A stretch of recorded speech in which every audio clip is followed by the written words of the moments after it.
មហាជេងជឿនជាតិខ្មែរថ្កើងជ័យយោសុខោលាភូវគ្គទី51តការស្លៀកពាក់តាក់តែងខ្លួនប្រាណមិនបានសមរម្យនិងមានសុខភាពមិនមាំមួនជាដើមចំណែកកូនវិញដើម្បីមានធម៌កតញ្ញូគោរពដល់លោកអ្នកដ៏មានគុណ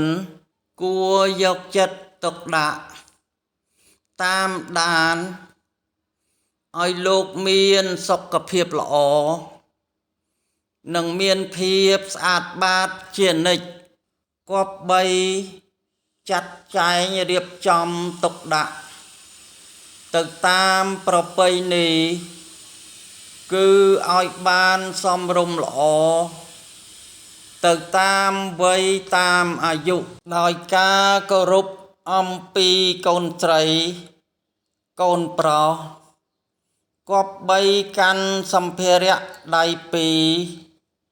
ក្នុងការប្រពធ្វើក្នុងកិច្ចនីមួយ